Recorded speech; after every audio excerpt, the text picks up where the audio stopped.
안녕하세요. 사무라이 행정사무소의 민지수입니다.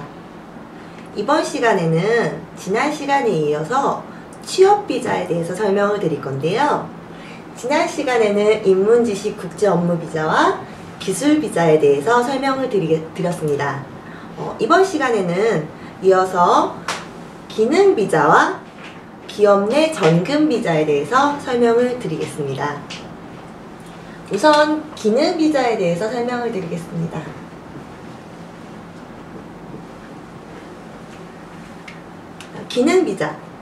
기능비자는 간단히 말씀드리면 외국인 주방장 요리사의 취업비자라고 생각을 하시면 됩니다. 중국인 요리사나 한국 요리, 태국 요리, 말레이시아 요리, 여러가지 나라의 외국인 조리사를 말합니다. 요리사로 일하기 위한 재료 자격이라고 생각하시면 됩니다. 기능비자는 기술비자하고 이름이 비슷하므로 주의해주세요. 기능비자는 그 이름대로 숙련된 기능이 있어야 한다라는 것이 조건이 되겠습니다.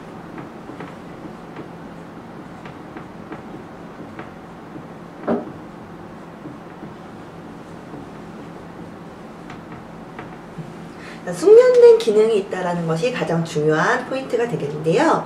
그럼 이를 증명하기 위해 기능비자를 받기 위한 조건은 무엇이 있을까요? 그 포인트로는 세 가지가 있는데요.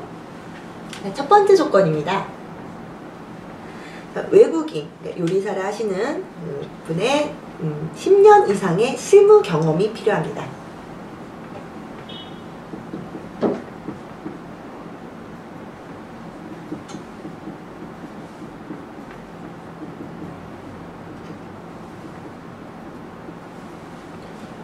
요리사로서의 실무 경험을 증명하기 위해서는 그 재직증명서 등을 제출해서 증명을 하게 되는데요.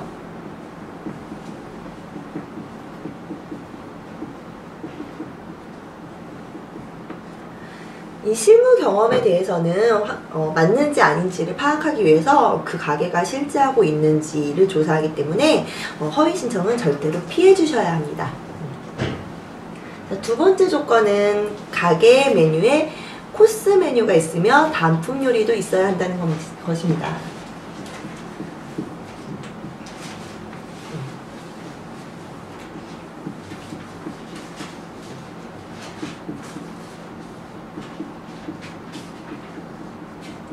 첫 번째 조건이 요리사 본인의 그 자격 요건이 된다면 두 번째하고 세 번째 조건은 가게의 조건이 되는데요. 가게의 조건 중에 그 메뉴에 코스 메뉴 그리고 단품 메뉴 양쪽 다 있어야 한다는 것입니다. 그리고 가게는 외국 음식 전문점인 것입니다. 외국 음식이라고 해도 단순한 라면 가게처럼 전자레인지로 데우는 조리만 한다는 등의 가게는 받기 어렵습니다. 자, 세 번째 조건입니다.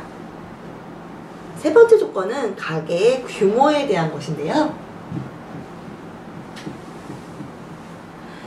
가게 규모가 점포 규모가 너무 작은 점포는 이 비자를 받기가 어려워집니다. 가게 규모를 증명하기 위해서는 좌석수가 필요합니다. 이 좌석수는 보통 30석 이상이 되면 괜찮다고 볼 수 있습니다. 30석 이상이 되면 30석 정도의 가게라면 그 기준을 충족할 수 있습니다. 테이블 수가 아닌 좌석 수, 즉 의자의 수를 말합니다. 기능비자는 인문지식 국제업무비자나 기술비자와 다르게 학력 조건은 증명하지 않습니다. 단지 실무 경험, 10년 이상의 숙련된 기능이 있다는 실무 경험만 증명을 하게 되면 됩니다. 두 번째로 설명을 드릴 것은 기업 내 전금비자입니다.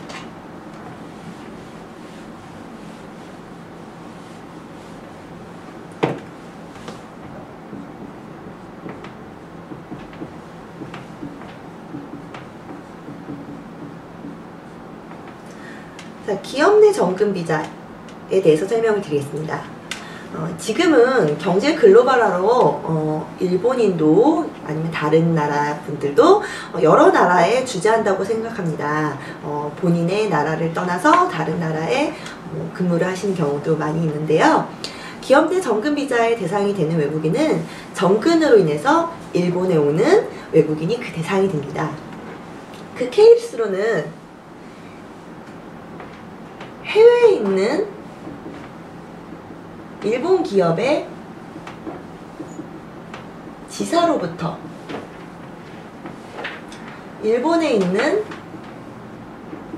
본사로 정근을 오는 경우가 있겠고요. 그 반대로 두 번째로는 해외에 있는 외국 기업의 본사로부터 일본 지사로 오는 경우가 있겠습니다. 어느 쪽이나 전근비자, 기업 내 전근비자를 받으실 수 있습니다. 그렇다면 이 기업 내 전근이라는 개념이 굉장히 중요한데요. 기업 내 전근이라는 개념으로는 여러 가지가 있습니다. 물론 같은 회사에서의 그 전근도 포함이 되고요. 또 다른 것은 모회사로부터 자회사, 자회사로부터 모회사, 모회사와 자회사 간의 이동도 인정이 되고요. 두 번째로는 본점, 지점, 영업소 등과 같은 지점, 영업소 등에서의 영업소 간의 이동도 기업 내 정근 비자에 해당이 됩니다. 물론 모회사, 자회사가 가능했기 때문에 모회사, 손자회사 간의 이동도 해당이 되고요. 자회사와 손자회사 간의 이동도 해당이 됩니다.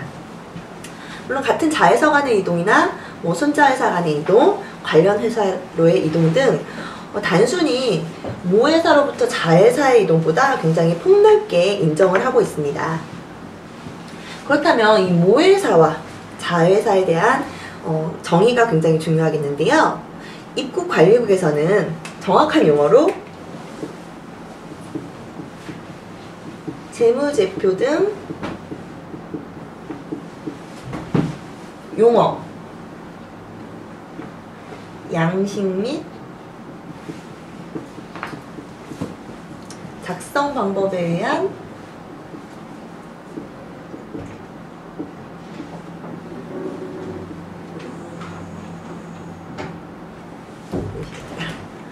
의한 죄송합니다. 작성 방법에 관한 됐어요. 관한 규칙. 좀 길죠? 자, 입국관리국에서 말하는 모회사와 자회사의 정의는 재무제표 등 틀렸네요. 재무제표 등 용어, 양식 및 작성 방법에 관한 규칙의 제8조에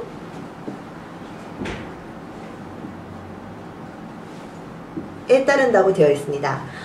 기업 내 정근 비자가 인정되는지를 면밀히 알기 위해서는 이 규칙을 반드시 볼 필요가 있습니다. 재무제표 등 용어, 양식 및 작성 방법에 관한 규칙 제8조를 보실 필요가 반드시 있습니다. 기업 내 정근 비자로 할 수 있는 일의 범위는 인문지식 국제 업무 비자, 기술 비자에서 할 수 있는 일까지 모두 가능합니다. 어떤 일이든 가능하다는 것입니다. 또 기업 내 정근 비자 같은 경우는 다른 취업 비자에서 요구되는 학력이나 실무 경험 그런 조건이 없습니다. 학력 및 실무 경험의 조건은 없지만 학력이나 실무 경험이 있는 편이 유리한 것은 당연한 것입니다. 그렇다면 기업 내 정근 비자를 받기 위한 포인트가 무엇이 있을까요? 기업 내 정근의 포인트는 단 한 가지만 있습니다.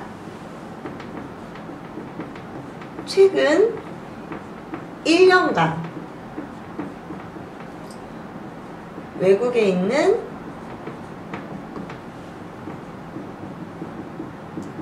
본점, 본사 또는 지점, 지사를 말씀드리는 겁니다. 그래서 근무한 것.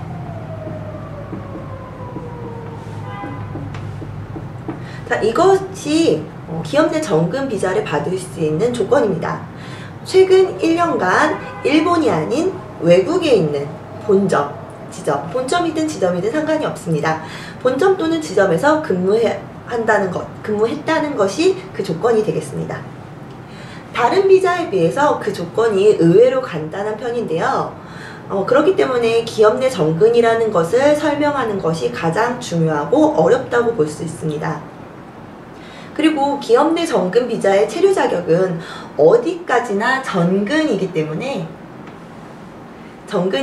그 기간을 정하는 것이 필요합니다. 기간을 정하는 것이 필요한데요. 상한 연수 기간이 분명히 정해져 있는 것은 아니지만 5년을 넘지 않는 것이 일반적입니다. 5년을 넘지 않는 범위가 일반적인 기간입니다. 그러므로 이 체류 자격, 기업 내 전근 비자로는 계속해서 일본에서 일할 수 있는 것은 아닙니다. 계속 일본에서 일하기 위해서는 다른 취업기 비자로 전환할 필요가 있습니다. 자, 여기에서 중요한 것이 있는데요. 주의해야 하실 사항입니다. 자, 일본에 체류하기 위한 체류 자격은 체류자의 상황에 따라 변경 신청이 가능합니다.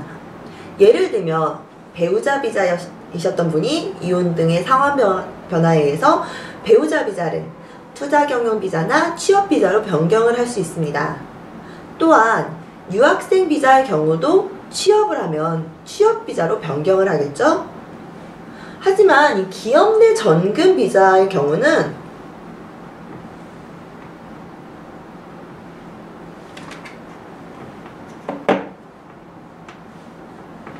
타비자, 즉 유학생 비자라든지 배우자 비자, 다른 종류의 취업 비자로부터 변경이 불가능합니다. 반대로 기업 내 정근 비자에서 타비자로의 변경은 가능합니다.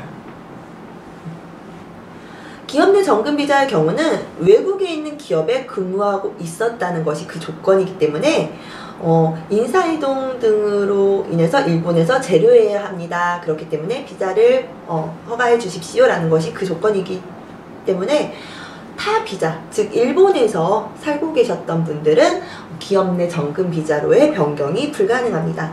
하지만 반대로 기업 내 정근 비자이셨던 분은 계속해서 일본에 거주하고 일하고 싶으신 경우에 타 비자, 다른 취업 비자로의 변경이 가능합니다. 취업 비자는 인문지식 국제업무 비자, 기술 비자, 기능 비자, 여러 가지 비자가 있는데요. 취업 비자 신청에 대해서 궁금하신 사항이 있으시면 전문적인 행정사에게 상담해 보시길 권합니다. 저희 사무라이 행정사무소는 취업 비자 신청에 대해서 무료 상담을 하고 있습니다. 각각의 고객의 사정에 따라서 그 대책을 찾고 허가의 길까지 제안을 드립니다. 상담 신청의 예약은 인터넷과 전화로 가능합니다. 궁금하신 사항이 있다면 언제든지 문의해 주시기 바랍니다. 감사합니다.